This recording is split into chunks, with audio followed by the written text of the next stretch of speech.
Assalamualaikum warahmatullahi wabarakatuh.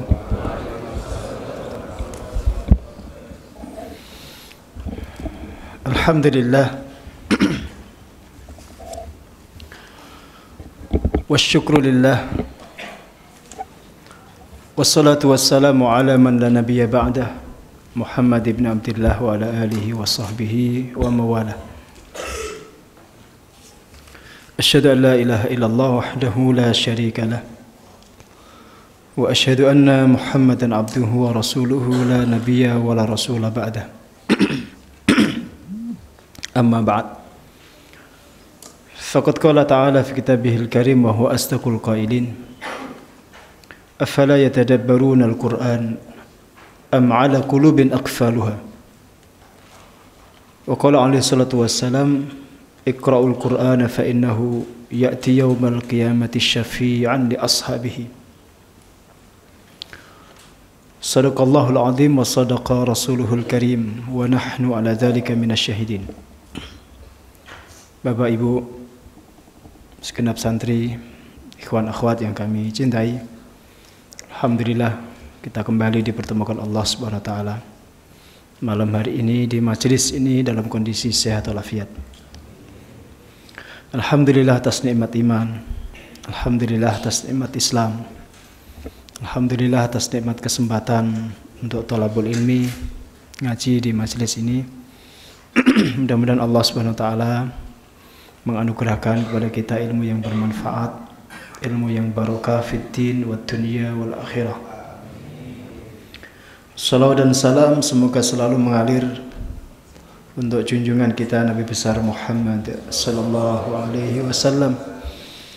Semoga juga mengalir untuk keluarga beliau, para sahabat, para tabi'in, tabi'ut tabi'in dan mudah-mudahan termasuk untuk kita semua. Kita sampai di ayat 63 masih surah Al-An'am.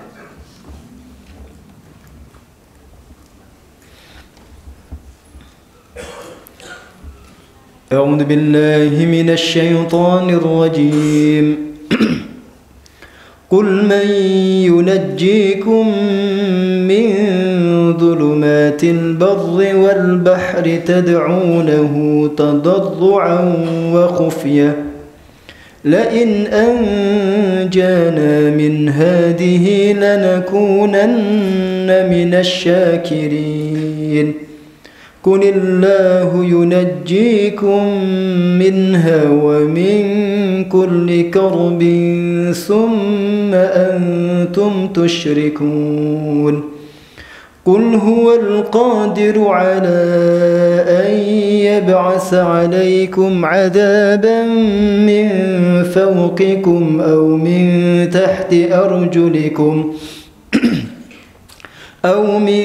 تحت أرجلكم أو يلبسكم شيعا ويذيق بعضكم بأس بعض انظر كيف نصرف الآيات لعلهم يفقهون. اقرأ يا أحمد ترجمة.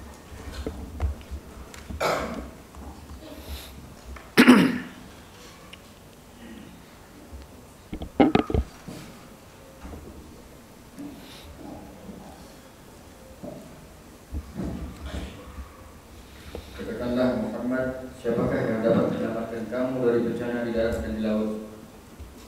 Ketika kamu berdoa kepadanya dengan rendah hati dan dengan suara yang lembut, dengan mengatakan, sekiranya dia menyelamatkan kami dari bencana ini, tentulah kami menjadi orang-orang yang bersyukur.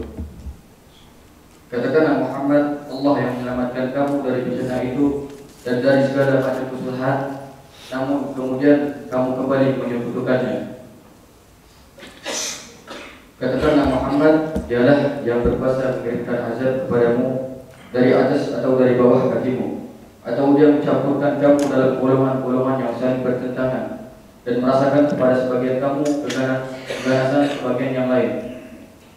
Perhatikanlah bagaimana kami menjelaskan berulang-ulang tanda-tanda kekuasaan kami agar mereka memahaminya. Ya.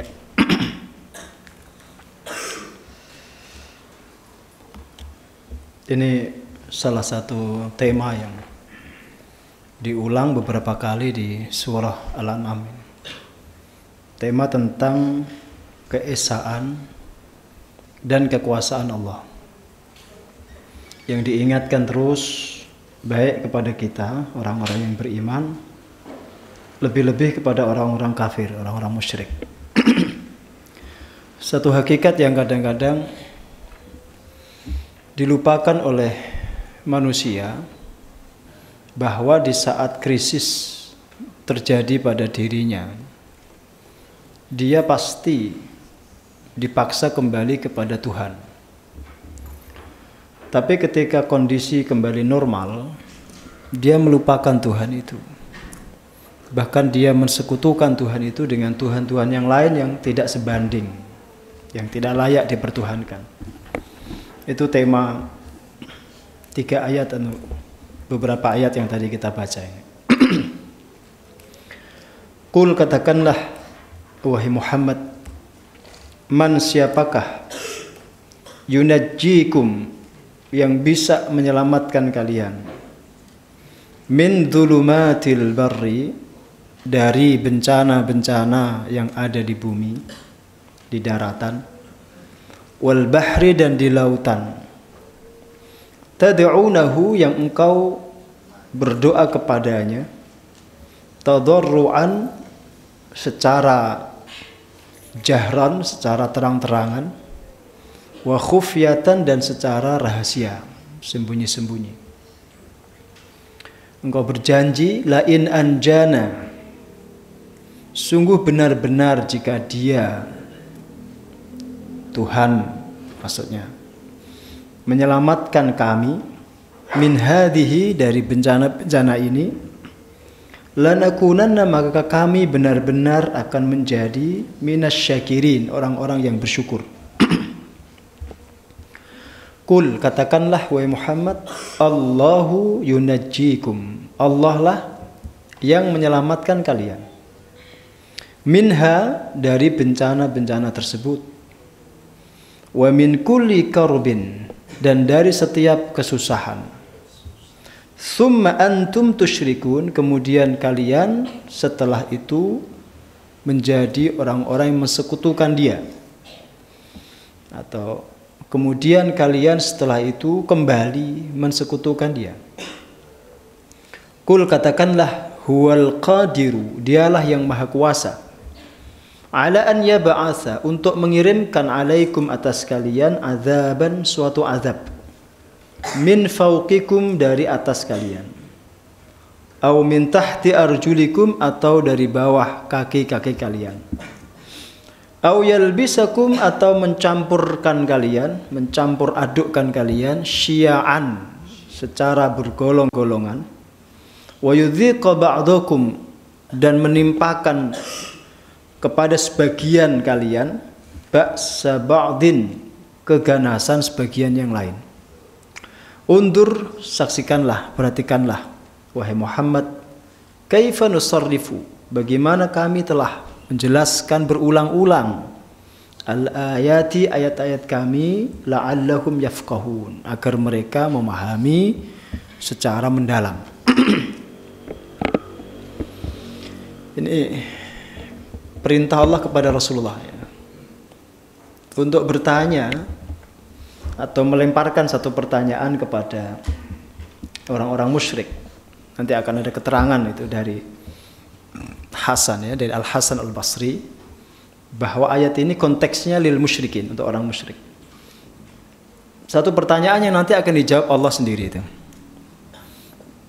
Ya, apa isi pertanyaannya itu? Siapakah yang bisa menyelamatkan kalian dari bencana, dijamakkan di situ, ya, dari bencana-bencana yang terjadi di daratan dan di lautan. Terus Allah menjawab sendiri, Qulillahu yunajjikum minha. Katakanlah wahai Muhammad, Allah lah yang menyelamatkan kalian dari bencana itu. Ini tadi saya sampaikan. Jadi tabiat orang kafir itu, dia pasti kembali kepada Allah dalam kondisi kritis, dalam kondisi krisis. Tapi ketika kondisi normal, itu kembali dia musyrik. Summa antum tusyrikun. Kemudian kalian kembali musyrik. Kadang sebagian kita juga memiliki tabiat seperti itu. Dalam kondisi dililit masalah, banyak problem menghimpit, gitu.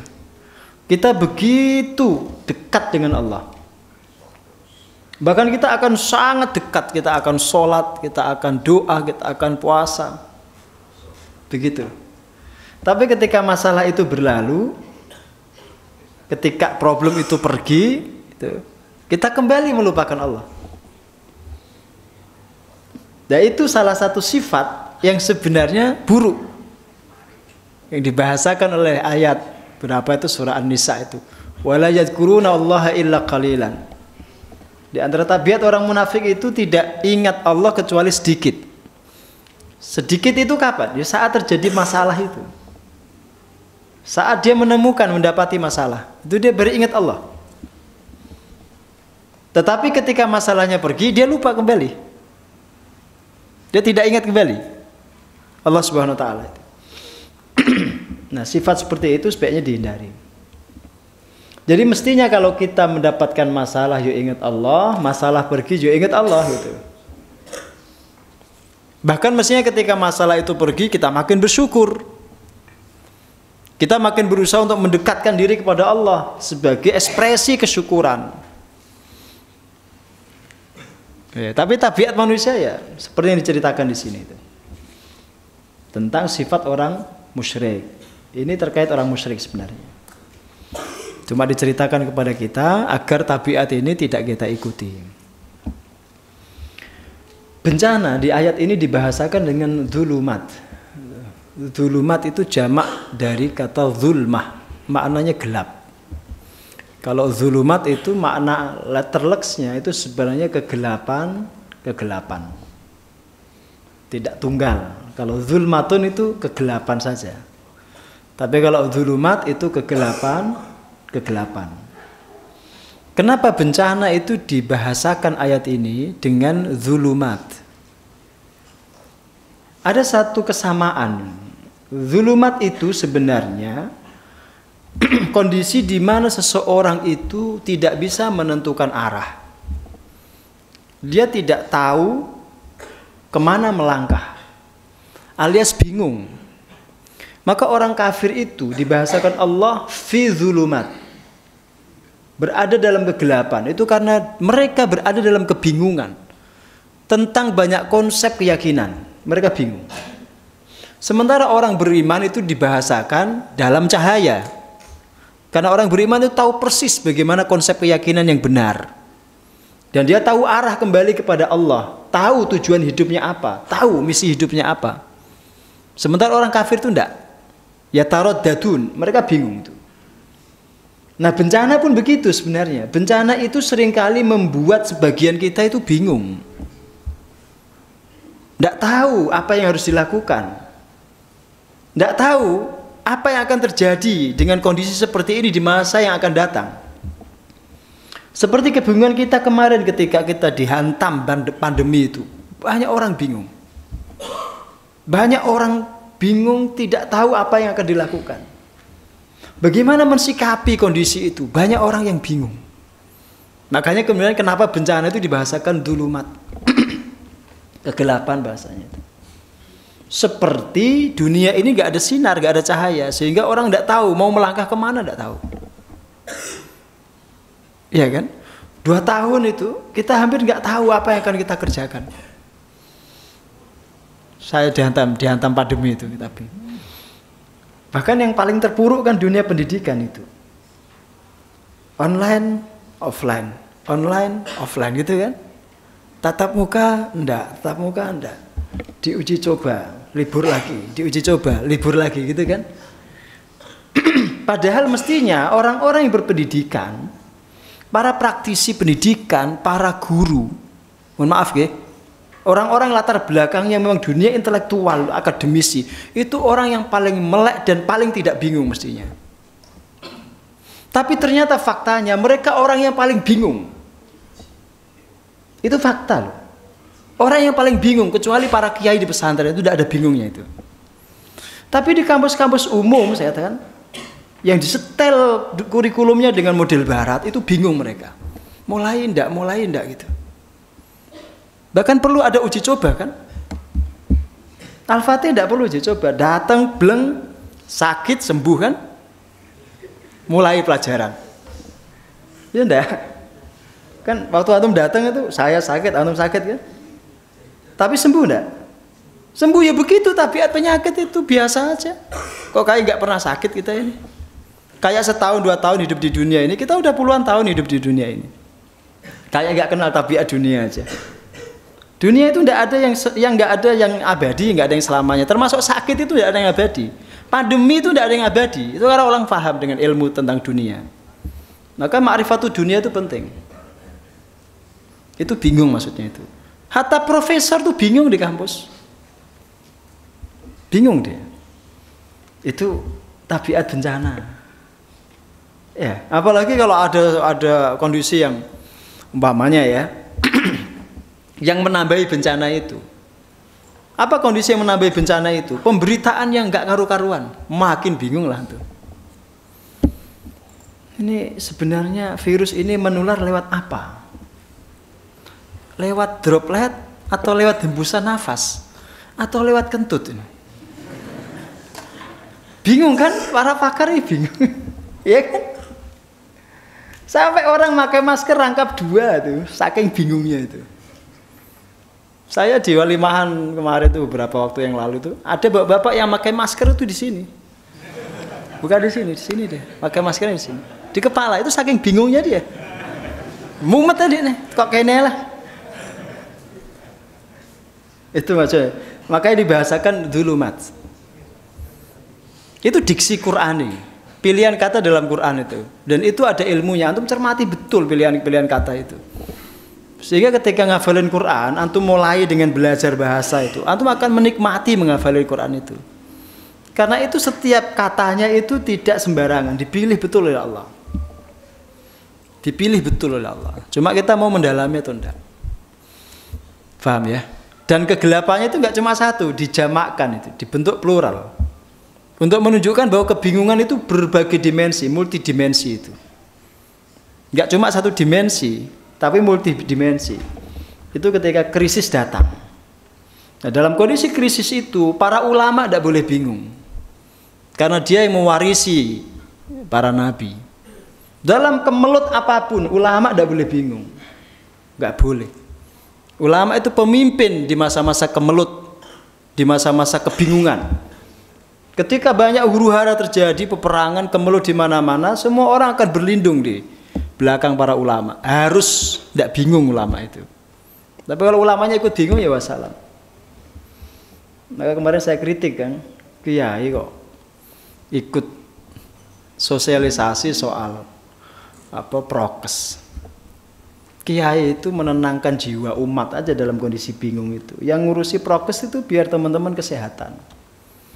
Jangan ikut-ikutan seperti petugas puskesmas ya. Bagi tugas ya. Biar ada rujukan masing-masing itulah. Spesialisasi kita di sini. Sehingga nggak semua orang bingung. Paham ya? Saya mau tanya ini, Pak Guru ya. Ada Pak Kepala Sekolah ini. Kemarin masuk mulai tanggal berapa Pak Guru? Bulan apa Pak Guru? Tanggal 3 bulan apa? Januari. Tahun pinten? Berarti berapa lama bingungnya itu?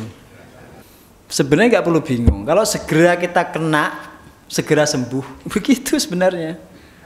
Kalau diulur-ulur malah makin lama. Roto kena KB, imunitas komunalnya muncul, sembuh dah. Begitu. Dan alhamdulillah hari-hari ini kita terkena batuk pilek. Ya kan? Flu. Setelah 2 tahun penyakit ini hilang, nggak ada. Kan setelah 2 tahun ini nggak ada batuk pilek tuh. Baru sekarang muncul lagi. Alhamdulillah itu. Itu penyakit yang harus kita syukuri. Tandanya kita sudah normal itu. Nggak paham maksud saya ya. Berarti kurang tinggi, intelektualnya kurang tinggi berarti. Nggak paham maksud saya. Maksud saya nggak paham. Paham nggak Mas? Ya. Nah dalam kondisi kritis itu tabiat orang-orang musyrik itu kembali kepada Allah. Dibahasakan Allah di situ tad'unahu tadarruan wa khufyah. Mereka berdoa atau kalian berdoa kepadanya, kepada Tuhan Allah itu maksudnya tadarruan. Kalau dalam tafsir Ibnu Katsir dikatakan jahron. Tadarru itu maknanya jahar, terang-terangan. Ada yang berteriak dengan suara lantang, itu tadarru. Wa khufyatan, rahasia, dengan kalimat yang halus, yang lembut. Itu khufyah. Ada yang suaranya lantang, ada yang suaranya lembut. Dengan mengucapkan janji, ikrarnya kepada Allah, la in anjana min hadhihi lanakunanna minasyakirin. Jadi untuk bersyukur itu mereka menunggu diselamatkan. Untuk bersyukur itu mereka menunggu diselamatkan. Dan ini pelajaran bagi kita, jangan menunggu ada bencana atau diselamatkan baru bersyukur. Meskipun ketika antum mengalami kondisi bencana, kemudian Allah selamatkan, antum harus bersyukur. Harus. Tapi syukurnya itu seterusnya, syukur yang permanen, yang alat dawam. Agar tidak seperti tabiat orang musyrik di sini. Ya, agar tidak seperti tabiat orang musyrik di sini. Ada kecelakaan hebat di Balikpapan itu. Kecelakaan hebat. Ada mobil kontainer itu, truk kontainer itu meluncur dengan deras karena turunan itu. Remnya blong, itu nabrak puluhan motor dan mobil-mobil. Semuanya ringsek. 5 orang meninggal, puluhan luka-luka, berat ringan itu. Tapi ada 2 orang, suami istri, di tengah persis, aman, selamat dia.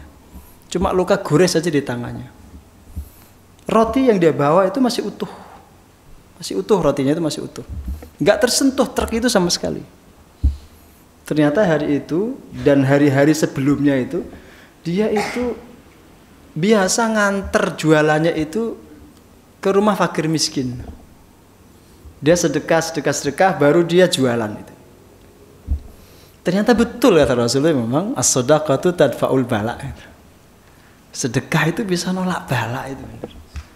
Secara logika mestinya mati dia, karena dia di tengah itu. Motornya ringsek, orangnya nggak apa-apa. Rotinya masih utuh, karena itu rezekinya fakir miskin hari itu. Nggak rusak itu rotinya.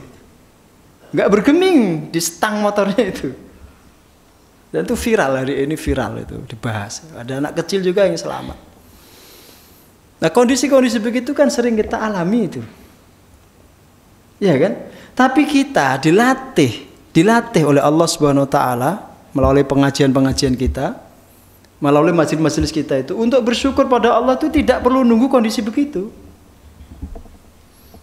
Setiap saat kita bersyukur, bahkan kita datang ke majelis ini adalah wujud syukur kita kepada Allah. Kan sering saya sampaikan itu. Kalau antum berangkat ke masjid untuk sholat jamaah, antum berangkat dengan energi syukur, itu sholatnya nikmat. Sujudnya nikmat, rukuknya nikmat. Meskipun imam bacanya lama, antum menikmati itu. Tapi kalau antum membahasakan atau merasakan sholat itu sebagai beban, ya terasa berat. Kenapa mesti kita ekspresikan dengan sholat? Ya karena kita sudah diberikan Allah nikmat begitu banyak. Nikmat Allah itu terlalu banyak, terlalu melimpah. Sehingga jangan menunggu diselamatkan baru kita bersyukur itu. Paham ya? Nanti kalau kita diselamatkan, itu nikmat yang kesekian lagi, yang harus tambah lagi syukur kita gitu. Sehingga orang beriman itu diajari kalau selamat dari bencana atau mendapatkan nikmat yang agung itu disuruh sujud syukur. Disuruh sujud syukur ya.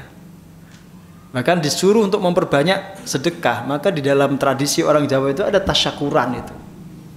Ngundang tetangga kanan kiri, karib kerabat, handai tolan, diundang untuk makan-makan. Tasyakuran itu. Itu wujud kesyukuran mereka. Bukan buang sesajen ya. Tapi tasyakuran yang ngundang orang untuk makan-makan.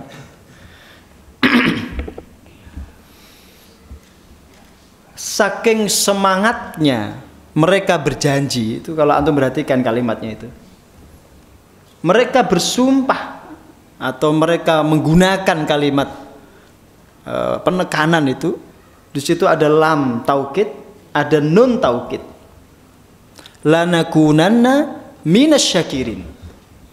Maka kami benar-benar akan menjadi orang-orang yang bersyukur. Kalau Allah menyelamatkan kami dari bencana-bencana ini, benar-benar kami akan menjadi orang yang bersyukur. Tapi janji tinggal janji. Kalau mereka diselamatkan Allah, mereka kembali kepada kondisi semula. Mereka lupa Allah. Bahkan mereka mensekutukan Allah. Nah, itu yang diceritakan di ayat berikutnya. Qulillahu yunajikum minha wa min kulli karbin. Tidak cuma diselamatkan dari bencana-bencana itu, tapi juga Allah selama ini menyelamatkan kalian dari kesusahan. Kesusahan ini yang dimaksud itu apa? Ada saudara meninggal kita susah. Ada yang sakit kita susah. Saat kekurangan pangan kita susah. Saat ditinggal teman kita susah. Kesusahan-kesusahan itu dihilangkan Allah, diangkat oleh Allah, tapi seringkali kita nggak sadar. Seringkali kita nggak sadar. Maka diingatkan, dimunculkan, padahal termasuk bencana. Kesusahan itu termasuk bencana. Maka dalam sastra Arab itu disebut zikrul khas ba'dal 'am. Disebutkan secara khusus setelah yang umum. Zulumat itu umum, bencana-bencana itu umum. Di antara bencana itu kesusahan yang kamu alami. Dimunculkan secara khusus untuk mengingatkan bahwa bencana pun itu kalau terjadi, efeknya yang paling dahsyat itu kesusahan. Maka perlu healing, ya kan? Perlu recovery mental, perlu motivasi. Kalau orang terjadi bencana kan, recovery-nya itu yang paling susah kan psikologisnya itu. Ya kan? Juga cuma kehilangan rumah atau keluarga, tapi psikologisnya untuk kembali ke normal itu susah. Maka diingatkan di situ, wa min kulli karbin. Paham ya? Maka ketika antum dalam kondisi normal begini, disyukuri itu. Ngaji dengan tenang, ya. Tidak ada kesusahan. Disyukuri, Mas. Ya. Salah satunya apa? Kenapa kita diselamatkan dari kesusahan? Karena kita diberikan lupa. Ya, lupa itu ada manfaatnya. Lupa itu membuat hidup kita itu tenang. Semua yang diciptakan Allah itu ada hikmahnya. Kalau antum gak diberikan lupa, traumatik terus panjang hayat.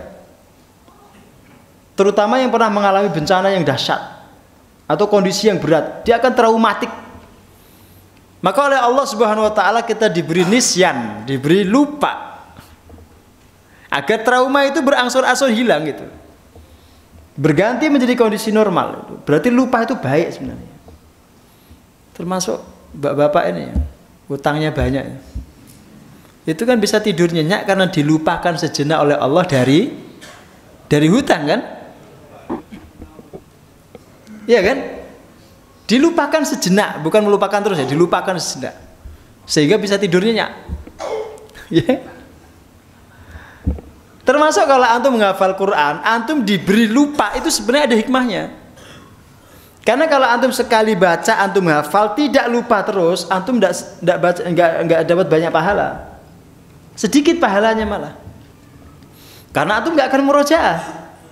Tidak akan mengulang, tidak akan membaca berkali-kali.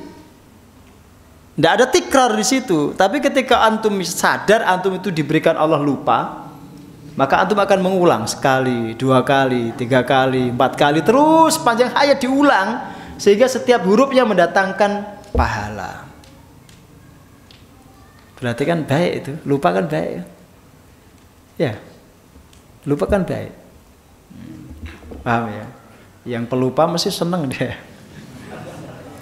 Yang orangnya yang pelupa mesti seneng. Bayu contohnya. Ini seneng dia. Ya, seperti saya membela dia kan itu. Padahal lupa itu juga musibah.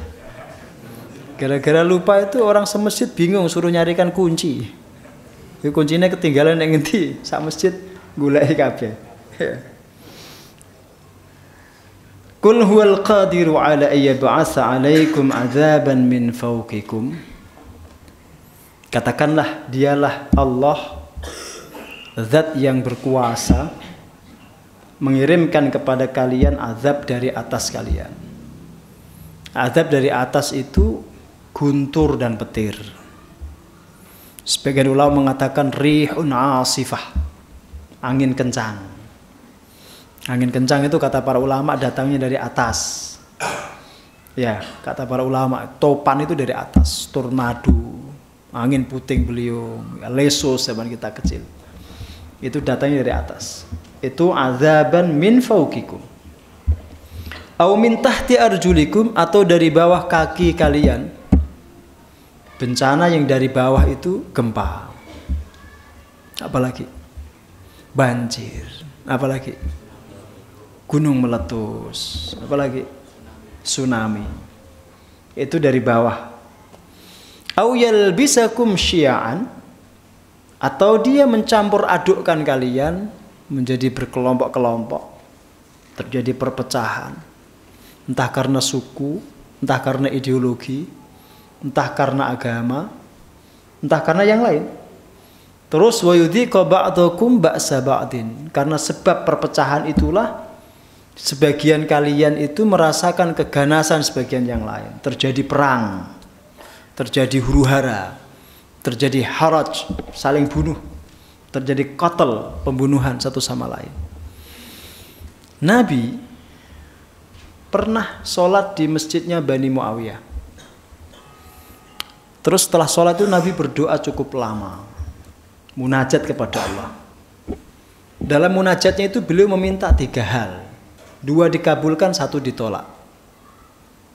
Maka kalau antum berdoa kok ditolak, itu sudah sewajarnya. Wong Nabi aja ditolak doanya. Antum kok pengen semua diterima doanya? Loh, Nabi itu kan orang yang mustajab kan, doanya itu loh. Iya kan?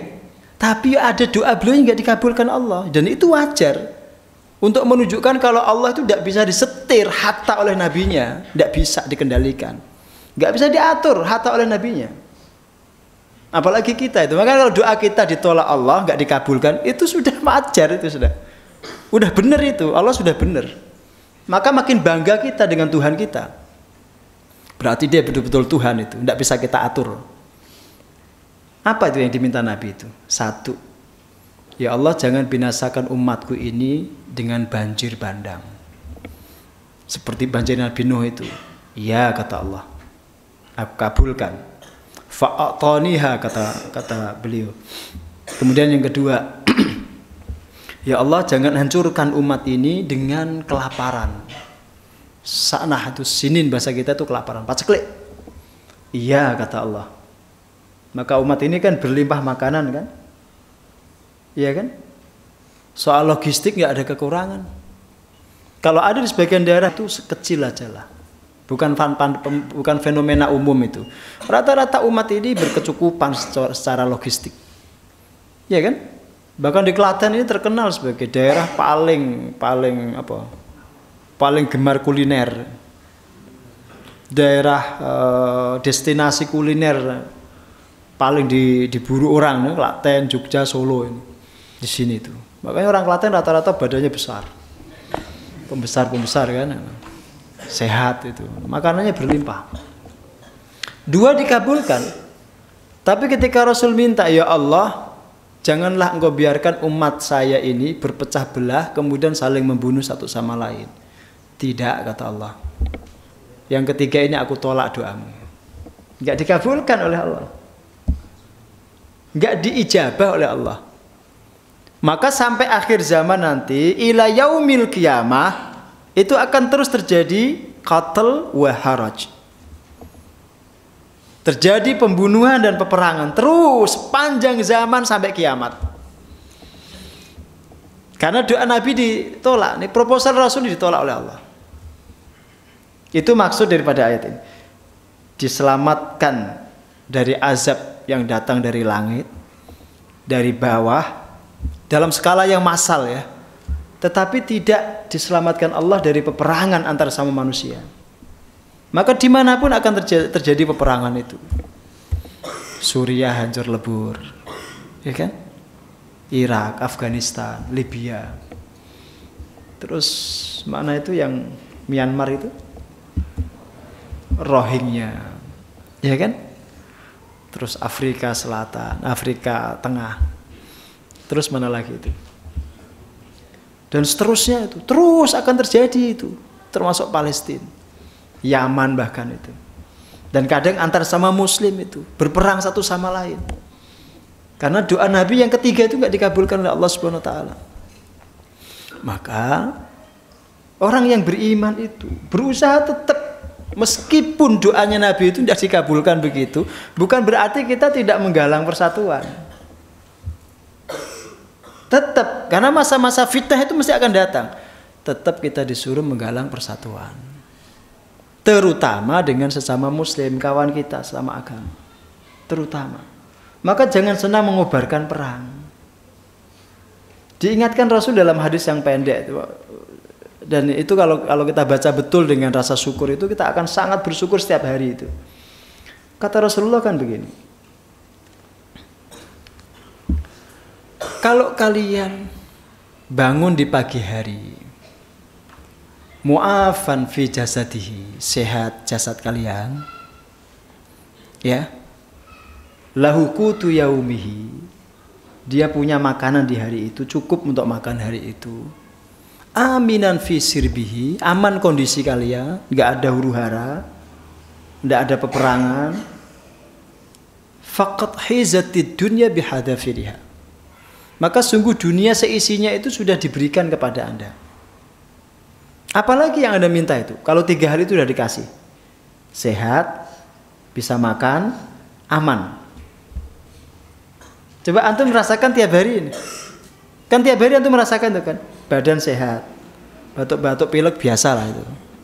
Tapi kan secara umum kan sehat. Apalagi masih muda-muda itu, ya kan? Bisa makan. Bisa enggak? Aman kondisi antum, tidak ada peperangan sama sekali. Itu kata Rasulullah, itu nikmat yang paling besar, seolah-olah dunia seisinya diberikan pada Anda.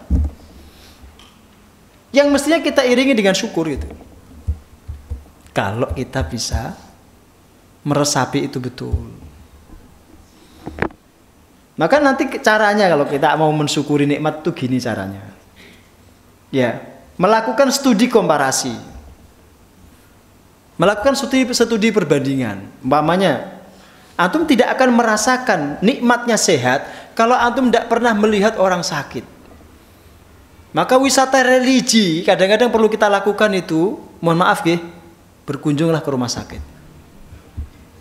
Nanti lihat saudara kita yang sedang dirawat di situ, terutama yang di ruang ICU itu, yang kadang hanya matanya saja kelap-kelip, dadanya itu ngus-ngusan, sesek nafasnya.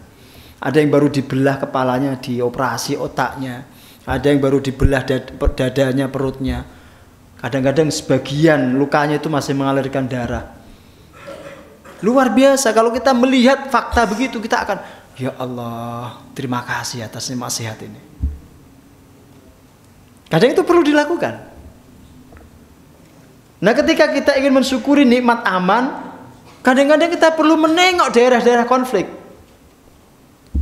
Agar bersyukur antum menjadi orang Indonesia yang aman sentosa. Yang tidak ada kerusuhan, nggak ada peperangan. Itu cara mensyukuri nikmat Allah. Bandingkan dengan saudara kita di tempat lain. Umpamanya antum sekali waktu lamanya tinggal seminggu aja di Palestina. Seminggu aja. Yang daerah konfliknya ya, bukannya daerah amannya, yang daerah konfliknya. Bagaimana rasanya tinggal di sana? Dijaga begitu ketat oleh pasukan Israel. Diputus listriknya, diputus aliran airnya. Malam gelap, ada jam malam. Sekolah itu ya ditodong pistol senapan. Nah, itu rasakan kadang-kadang. Sehingga ketika antum melihat kondisi antum di sini itu akan bersyukur tuh, alhamdulillah atas nikmat rasa aman. Paham? Itu cara mensyukuri itu. Termasuk, mohon maaf, kesempatan antum ngaji itu. Antum kalau mau caranya, bandingkan dengan orang yang sehari-hari sibuk dengan urusan dunia, tidak sedikit pun dikasih kemauan Allah untuk ngaji. nanti antum akan bersyukur. Tiap hari bisa ngaji, tiap hari bisa menimba ilmu, tiap hari bisa duduk di majelis, dan seterusnya. Antum akan bersyukur itu. Ya, saya sering cerita kondisi saya dulu ketika nyantri, itu sebenarnya cara saya untuk mengingatkan antum, membandingkan kondisi antum sekarang dengan kondisi saya dulu. Itu studi perbandingan maksud saya. Bandingkan dengan kemudahan antum saat ini dibanding dengan dulu kami ketika ngaji. Kan kemarin saya cerita itu, dulu tidak ada listrik ini. Ngajinya pakai apa itu? Pakai sendir, pakai lampu minyak itu. Lampu minyak itu kan nggak lama itu, tergantung minyaknya itu berapa menit, berapa jam lah. Kadang-kadang kalau kita belum dapat giliran baca, lampunya sudah mau habis itu, alamat ini, nggak dapat giliran akhirnya. Akhirnya ketinggalan dengan teman kita, padahal kita kejar-kejaran itu. Untuk khatam itu kejar-kejaran. Apalagi kondisi jalan kalau pulang ngaji dari musola ke rumah itu jalannya gelap karena nggak ada listrik zaman dulu. Kadang kalau nggak hati-hati nyemplung sungai barang. Susah orang zaman dulu itu, mau belajar itu susah. Udah gitu nggak semua kampung punya guru ngaji. Zaman saya kecil itu nggak semua kampung punya guru ngaji. Kadang kita ngaji di kampung sebelah karena di sana yang ada guru ngaji. Nah, di sini di mana-mana ada majelis. Ya, di sini di mana-mana ada majelis, apalagi di Belangwetan ini. Di mana-mana ada majelis ilmu, ada majelis taklim. Maka kalau anak sekarang nggak pinter, itu kebangetan. Kalau anak sekarang, kalau Pak Wiji kan produk lama, nggak pinter nggak apa-apa, wajar. Kalau antum ini yang santri Al-Fatih sekarang ini nggak pinter, itu kebangetan. Harus lebih pinter daripada kami itu. Harus lebih alim, harus lebih semangat itu. Jelas ya. Yaitu mana au yalbisakum syi'an wa yudhiqa ba'dakum ba'sa ba'd. Banyak hadis di sini dinukil oleh Ibnu Katsir. Sangat banyak sekali. Intinya Nabi tadi mengajukan doa, ada yang diterima, ada yang ditolak. Kalau Nabi meminta umatnya disatukan semua, nggak ada permusuhan, itu mesti ditolak oleh Allah. Berarti perpecahan itu sunnatullah. Ya, adanya kelompok-kelompok, adanya firqah-firqah itu sunnatullah. Nggak bisa antum hindari. Yang bisa antum lakukan adalah bersikap yang benar di tengah-tengah firqah-firqah itu. Makanya kan Rasul mengatakan, Nasrani itu terpecah menjadi 81 golongan. Yahudi 82 golongan. Umatku, kita ini, akan terpecah menjadi 70 ya, bukan 80, 73 golongan. Nasrani 71, Yahudi 72, umat ini 73. Itu bukan jumlah secara definitif 70 itu yang dimaksud, bukan. Perpecahan umat ini akan lebih dahsyat daripada Yahudi Nasrani. Dibahasakan 70 itu karena orang Arab itu biasa menggunakan kata 70 itu untuk menggambarkan banyak. Semua masuk neraka kata Rasul, semuanya masuk neraka illa wahidah, kecuali satu. Maka tadi saya sampaikan perpecahan, tafarruq, adanya firqah-firqah itu sunnatullah. Itu sesuatu yang gak mungkin bisa kita hindari, tapi kita bisa memilih sikap yang benar, mengikuti firqah najiyah itu, mengikuti taifah mansurah itu, mengikuti kelompok satu yang selamat itu sikap yang benar. Maka kemudian dimunculkan oleh para ulama kita istilah Ahlussunnah wal Jamaah itu. Maka antum tidak cukup menjadi saya orang Islam, tidak cukup. Orang Islam yang mengikuti sekte mana itu ditanya. Apakah mengikuti Khawarij, Syiah, Murji'ah, Qadariyah, Mu'tazilah atau Ahlussunnah? Karena kelompok-kelompok itu memang ada, tafarruq itu ada, firqah-firqah itu ada. Maka sejak awal muncul Al-Fatih ini, ketika ditanya orang, Al-Fatih itu manhajnya apa? Ahlussunnah wal Jamaah. Kalau Ahlussunnah wal Jamaah itu ya semua yang mengikuti Rasul, para sahabat, para tabi'in, dan ulama-ulama yang mujtahid. Yang 4 itu Ahlussunnah wal Jamaah yang dimaksud. Paham ya? Itu konsekuensi adanya firqah-firqah itu. Antum dipilihkan, ini tariqah Ahlussunnah wal Jamaah. Inilah jalannya Ahlussunnah wal Jamaah. Nanti kalau antum belajar teologi, usuluddin ya, nanti antum akan tahu itu. Bagaimana posisi Ahlussunnah itu akan tahu. Termasuk dalam persoalan-persoalan nanti yang terkait dengan akidah itu. Terjadi perdebatan yang dahsyat, yang luar biasa. Terakhir ya. Undur kaifa nusarriful ayati la'allahum yafqahun. Saya pernah menjelaskan kata fikih itu ya. Yafqahun itu kan dari kata fikhun kan? Ya kan? Dari faquha yafqahu atau faqiha yafqahu. Baik dhammah ataupun kasrah. Al-fiqhu itu maknanya ada dua. Fikih itu maknanya ada dua. Ada yang al-fahm, paham saja, ada yang al-fahmud daqiq, memahami dengan mendalam. Bahkan sebagian ulama mendefinisikan fikih itu pengetahuan tentang yang gaib dengan sesuatu yang nyata. Itu fikih. Antum mengetahui yang gaib dengan dalil-dalil yang antum bisa baca di Quran, antum bisa baca di hadis. Sehingga pemahaman antum tentang agama itu lebih dalam. Dijelaskannya ayat-ayat Allah, tanda kebesaran Allah, baik di ayat Qur'aniyah maupun ayat-ayat kauniyah, itu tujuannya agar manusia itu yafqahun. Agar manusia itu mengerti agama ini dengan mendalam. Kenapa? Karena tanpa pemahaman agama yang mendalam, tidak ada kebaikan. Antum sekedar tahu itu tidak cukup, harus dalam, tahunya harus dalam. Maka Rasul mengatakan, man yuridillahu bihi khairan yufaqihu fiddin.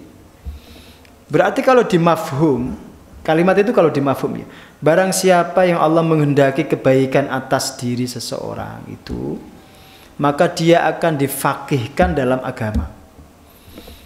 Berarti kalau orang itu tidak difaqihkan dalam urusan agama, mafhumnya Allah tidak menghendaki dia menjadi orang baik. Paham? Baik tidaknya orang itu ditentukan oleh tafakuhnya fiddin. Maka tetap orang yang mendalami agama, dia mau ngaji, dia mau datang ke majelis, itu tetap tanda Allah ingin memperbaiki kondisinya. Sementara sebaliknya kalau ada orang enggan ngaji, orang enggan tafakuh fiddin, alasannya apapun lah, orang enggan mempelajari agama, itu tandanya Allah tidak ingin memperbaiki kondisinya. Itu mafhumnya. Mafhumnya begitu. Itu makna man yuridillahu bihi khairan yufaqihu fiddin. Tanda kalau Allah ingin memberikan antum kebaikan yang banyak, itu antum dijadikan faqih. Saya kemarin menceritakan kan bagaimana perjalanan Imam Bukhari itu. Nanti kapan-kapan saya ceritakan lagi bagaimana perjalanan Imam Syafi'i itu. Dalam rangka menuntut ilmu itu. Enggak main-main kalau belajar itu, Mas. Betul-betul dia sungguh-sungguh betul. Sehingga betul menjadi ulama besar. Siang jadi malam, malam jadi siang. Hampir tidak ada waktu istirahat itu. Terus dia gunakan untuk membaca. Sampai seusia sekarang ini saya itu sehari itu masih sekian jam membaca itu. Entah ada taklim atau tidak ada taklim itu. Saya membaca sekian. Ada waktu yang saya luangkan untuk membaca. Bahkan kadang-kadang sambil ngawasi tukang itu saya sambil baca itu. Dan sebagian tukang itu kalau nggak ada yang ngawasi kan kadang-kadang teledor. Ya kan? Kadang-kadang. Ya meskipun yang sekarang ini jauh lebih bagus. Kerjanya luar biasa. Diawasi nggak diawasi itu bagus. Tapi tetap kalau diawasi dia lebih semangat. Nah, cara ngawasinya agar nggak buang-buang waktu. Kalau nonton tok kan buang-buang waktu itu. Sambil bawa kitab. Sambil baca. Itu pengawas syar'i namanya. Ya gitu. Lu maksud saya kalau seusia saya ini yang udah di atas 40 tahun, itu masih baca, apalagi antum itu. Ya. Nah, ini insya Allah nanti kita akan siapkan perpustakaan di atas kantor itu. Nanti saya mohon jamaah untuk wakaf buku ya, atau wakaf kitab, nanti biar dibaca santri. Jadi ilmu, jadi pengetahuan yang nanti akan diajarkan ke kampungnya masing-masing. Insyaallah. Kalau sekian ini kira-kira berapa jumlahnya ini jamaah ini? 100 ada ya, berarti 100 kitab sudah. Pak Wiji khusus 20 kitab. Ya, khusus mobilnya paling bagus dia. Baik, saya kira begitu. Cukup insyaallah. Jazakumullah khairan. Assalamualaikum warahmatullahi wabarakatuh.